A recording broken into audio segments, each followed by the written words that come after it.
वन्दे देव उमापतिं सुरगुरुं वन्दे जगत्कारणं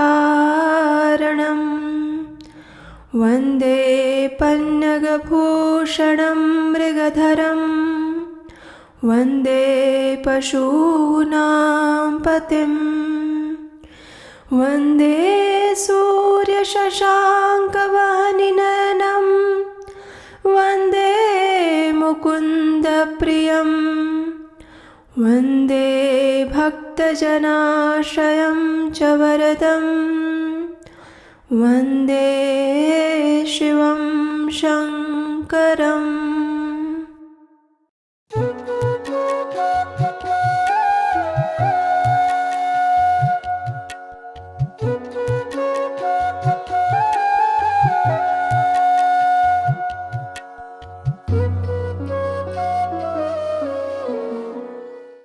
हरे कृष्ण। जो योगियों में श्रेष्ठ आदि योगी है, जो वैष्णवों में परम वैष्णव है, जो थोड़ी सी सेवा और तपस्या से प्रसन्न होने वाले आशुतोष है, जो देवी पार्वती के स्वामी उमापति है, जो इस जगत का संहार करने वाले महारुद्र है, उन्हें हम प्रेम से भगवान शिव के नाम से जानते हैं। हिमालय में कैलाश उनका निवास स्थान है और सदा ध्यान अवस्था में लीन रहते हुए वे इस जगत का कल्याण करते हैं। ऐसे महादेव की पूजा अर्चना का अत्यंत विशेष दिन यानी महाशिवरात्रि। वैसे तो प्रत्येक मास में एक शिवरात्रि आती है, लेकिन फाल्गुन मास के कृष्ण पक्ष की चतुर्दशी पर आने वाली शिवरात्रि महाशिवरात्रि कहलाती है और वो हमारे भोलेनाथ को अत्यंत प्रिय ऐसा विशेष दिन है। इस दिन भगवान शंभु की विशेष पूजा अर्चना और साधना की जाती है, क्योंकि इस दिन वे अत्यंत कृपालु होते हैं और अपने भक्तों की प्रत्येक इच्छा को पूर्ण करते हैं। शास्त्रों के अनुसार इस दिन की 3 प्रमुख विशेषताएं हैं। पहली, इसी दिन भगवान शिव का प्राकट्य हुआ। दूसरी, उनका देवी पार्वती से विवाह भी इसी दिन हुआ। और तीसरा, इसी दिन भगवान शिव विश्व में उपस्थित अपने सभी लिंगों में विराजमान होते हैं। यानी शिवरात्रि के दिन जितने भी भगवान शिव के मूर्ति या शिवलिंग है, उसमें वे व्यक्तिगत रूप से उपस्थित होते हैं। श्रीमद् भागवतम के अंतिम स्कंद में ये प्रमुखता से कहा गया है कि वैष्णवानाम यथा शंभु, अर्थात भगवान शिव वैष्णवों में सर्वश्रेष्ठ है। 4 प्रमुख वैष्णव संप्रदायों में से एक रुद्र संप्रदाय भगवान शिव द्वारा ही प्रदत्त है और इस संप्रदाय में विष्णु स्वामी जैसे महान भक्त भी हो चुके हैं। ब्रह्म संहिता में कहा गया है, क्षीरं यथा दधि विकार विशेष योगात् संजायते नहि ततः पृथगस्ति हेतुः यः शम्भुतामपि तथा समुपैति कार्यात् गोविन्दमादिपुरुषं तमहं भजामि। अर्थात जिस प्रकार दूध विकार विशेष के योग से दही बन जाता है और फिर भी वह अपने कारण रूप दूध से पृथक नहीं होता, वैसे ही जो कार्यवश शंभु बन जाते हैं, ऐसे भगवान गोविंद का मैं भजन करता हूँ। भौतिक प्रकृति 3 गुणों से संचालित होती है, सतोगुण, रजोगुण और तमोगुण। इनमें से सतोगुण के अधिष्ठाता देव है भगवान विष्णु, रजोगुण के अधिष्ठाता देव है भगवान ब्रह्मा और तमोगुण के अधिष्ठाता देव है भगवान शिव। भगवान विष्णु की तरह ही भगवान शिव भी गुणातीत है, यानी उन पर भौतिक प्रकृति के 3 गुणों का कोई भी प्रभाव नहीं पड़ता, लेकिन फिर भी तमोगुण की अध्यक्षता करने के कारण भगवान शिव सृष्टि के प्रलय का कार्यभार संभालते हैं और भूत, प्रेत, पिशाच जैसे तमोगुण प्राणियों को संरक्षण देते हैं। भगवान शिव 12 महाजनों में से एक है। श्रीमद् भागवतम के 4थे स्कंद में भगवान शिव प्रचेता गणों को भगवान विष्णु की प्राप्ति कराने वाले रुद्र गीत का ज्ञान देते हैं। इस गीत में भगवान के सच्चिदानंद स्वरूप का मंत्र मुग्ध कर देने वाला वर्णन है, जिसे सुनकर श्रोताओं के कानों में जैसे मिश्री घुल जाती है। भगवान शिव रुद्र गीत की महिमा बताते हुए कहते हैं कि जो भी व्यक्ति इन स्तुतियों का गायन करता है, वह शीघ्र ही जीवन की पूर्णता को प्राप्त कर सकता है। वे भगवान शिव ही हैं जिन्होंने देवी पार्वती को श्री राधा कृपा कटाक्ष स्तोत्र सुनाया, जिसमें वे श्री राधा कृष्ण की कृपा प्राप्त करने के लिए राधा रानी से याचना करते हैं कि कब उन्हें उनकी कृपा कटाक्ष प्राप्त होगी। पद्म पुराण के अनुसार वे भगवान शिव ही हैं, जिन्होंने देवी पार्वती को श्री राम तारक मंत्र दिया था, जिसके अनुसार भगवान राम का एक नाम भगवान विष्णु के सहस्त्र नामों के तुल्य है। श्री राम राम रामेति रमे रामे मनोरमे सहस्रनाम तत्तुल्यम श्री राम नाम वरानने।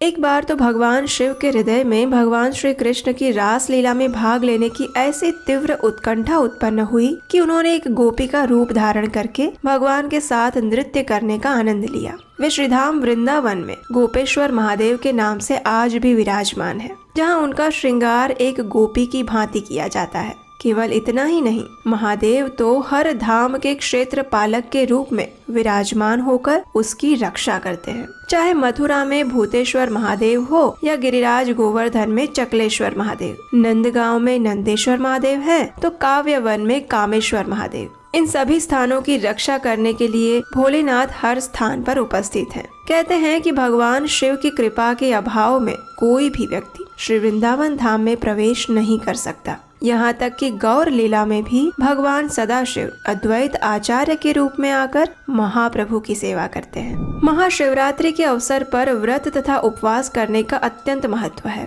इस रात्रि भोलेनाथ की बारात भी निकलती है और भक्त फलाहार करते हैं। भगवान शिव के सभी ज्योतिर्लिंगों पर विशाल मेलों का आयोजन किया जाता है। हिमाचल प्रदेश के मंडी क्षेत्र में स्थित भूतनाथ मंदिर में देश का सबसे बड़ा शिवरात्रि महोत्सव आयोजित होता है, जिसमें एक सप्ताह तक चलने वाला अंतर्राष्ट्रीय मंडी शिवरात्रि मेला विशेष रूप से देखने योग्य है। इसकी शुरुआत 5 शताब्दी पूर्व मंडी के एक शाही परिवार ने की थी। वहीं दूसरी ओर गुजरात का जूनागढ़, जो कि गिर नेशनल पार्क के लिए प्रचलित है, वहाँ भी 5 दिवसीय भवनाथ महाशिवरात्रि मेले का आयोजन किया जाता है। महाशिवरात्रि की रात्रि में उस मेले में मरघी कुंड में स्नान करने के लिए अनेक बड़े बड़े तपस्वी और साधु महात्मा आते हैं और कहा जाता है कि कुछ सिद्ध पुरुष तो इस कुंड में स्नान करने के लिए तो उतरते हैं, लेकिन वहाँ से बाहर नहीं आते, यानी वे उसी जल के मार्ग से सीधे अपने अपने लोकों में चले जाते हैं।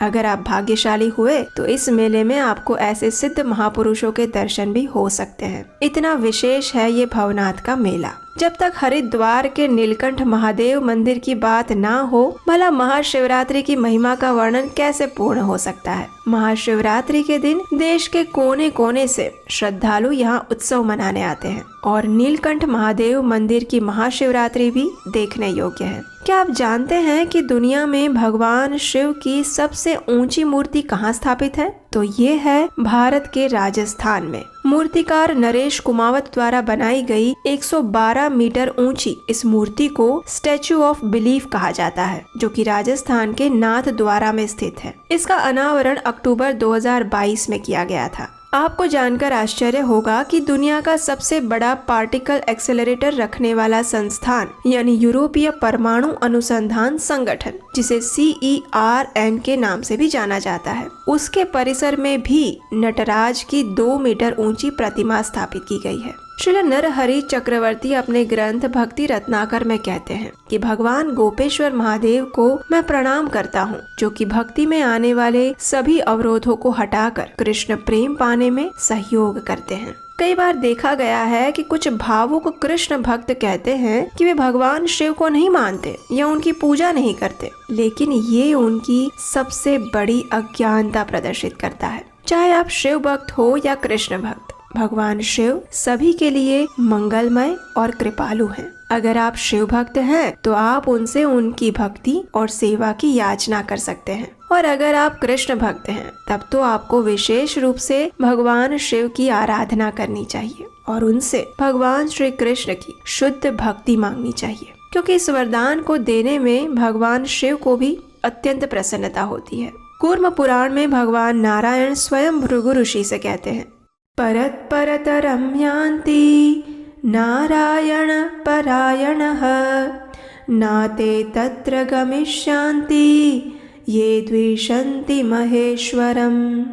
अर्थात परम भगवान पूर्ण पुरुषोत्तम श्री नारायण का गंतव्य स्थान निश्चित रूप से आध्यात्मिक जगत है, लेकिन अगर कोई भगवान शिव के प्रति द्वेष करता है तो वह निश्चित रूप से भगवत धाम की प्राप्ति कदापि नहीं कर सकता। श्री हरि भक्ति विलास में भी श्री गोपाल भट्ट गोस्वामी कहते हैं कि प्रत्येक वैष्णव को भगवान श्री कृष्ण की प्रसन्नता के लिए शिवरात्रि के दिन उपवास का पालन करना चाहिए।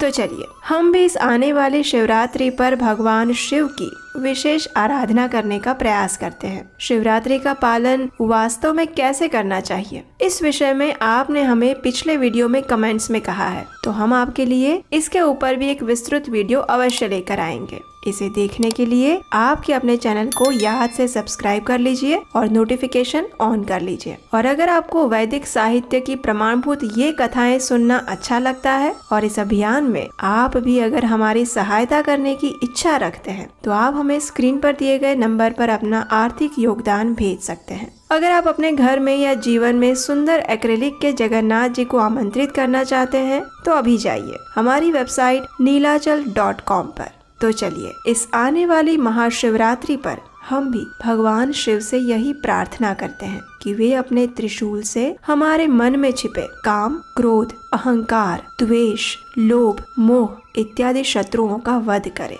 और हमें परम आध्यात्मिक गंतव्य प्रदान करें। हरे कृष्ण।